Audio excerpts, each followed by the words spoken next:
In the US, members of the House of Representatives have heard from 3 experts on South Africa to answer questions about how the US should change AGOA. The experts were asked how the US could use AGOA to influence South Africa. The African Growth and Opportunity Summit, ACT Summit, is due to be held here in the beginning of November. One of the experts on South Africa they spoke to is the journalist and broadcaster Redi Tlhabi. She joins us now. Redi, good day to you. Nice to hear from you again. What kind of questions did the American politicians ask you?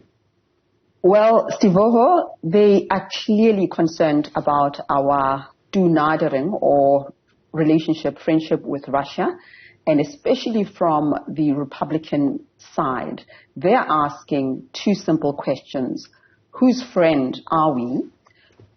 And if our answer is we are Russia's friends, then why is it that they need to continue investing far more than our so-called friend into our economic development and the health and well-being of our citizens? I'm talking here about 2 programs. You've mentioned one, the African Growth and Opportunity Act, AGOA, which came into effect in 2000, basically to allow the transfer of duty-free goods to selected African countries, sub-Saharan countries, and we've benefited from that. And then there's PEPFAR, the HIV/AIDS intervention, life-saving strategy that was started by George W. Bush. So Americans are basically saying we're pumping a hell of a lot of money into South Africa, but at every turn in the geopolitical architecture, they don't choose us. That's basically it. So they were asking, why should they continue with those programs? And I mean, how do you answer them? I mean, how do you feel about what they were asking? You're not government, you're Redi Tlhabi, but you're a South African. Exactly. Yeah, the irony of it, and the joke was on me, Stivovo, because, you know, I am a big critic of government when it comes to corruption, when it comes to making appointments that are dodgy, that are not taking us forward. I've been a vocal critic of the ANC, and I had prepared a statement that would put a mirror on the United States itself in terms of how it conducts its foreign policy. I must be honest, I was not prepared for these questions on PEPFAR and AGOA. And I think, Stephen, the answer is simple. It is about what builds nationhood. It's not governments that build the nation. It is people. It is citizens.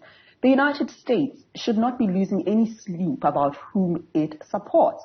I know that there are geopolitical tensions and states get into this kind of maneuvering and one-upmanship. But the fact of the matter is that investing in democracy, investing in civil society, investing in a free press, saving lives on the African continent is an endeavor far bigger and far more sacrosanct than the movements of politics and governments. So my answer was around that you look at who's benefiting from these programs. It is our economy, which in turn then benefits our democracy.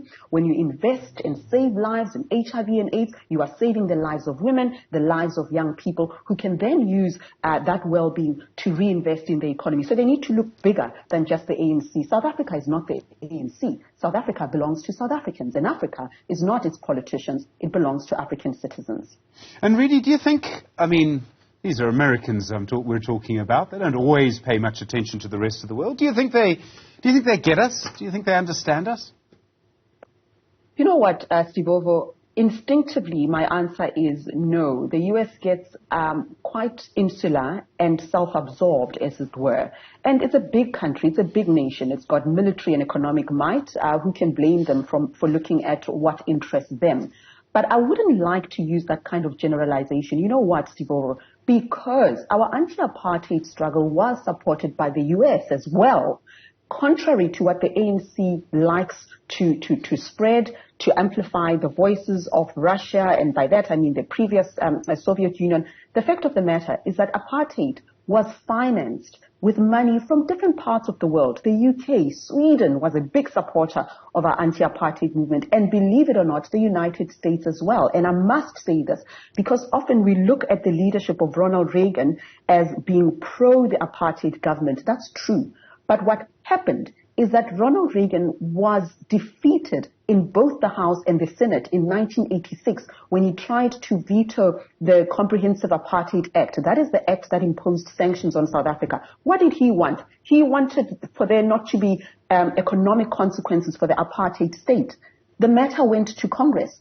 313 votes to 83. He lost. They went against their president in a bipartisan Congress.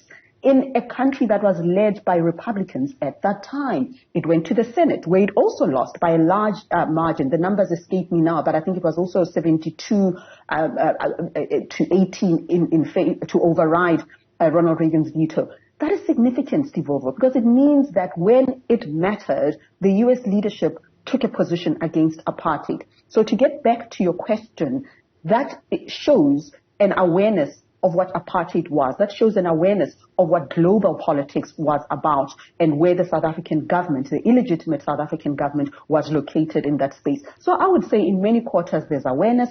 There are a lot of support for our education and cultural programs. There is investment in leadership programs. There's transnational work in the racism or anti-racism space. So there is a level of society that is very cognizant of global politics. Redi Tlhabi, nice to hear you, nice to see you. Thank you very much indeed. The South African journalist and broadcaster speaking in the US House of Representatives yesterday.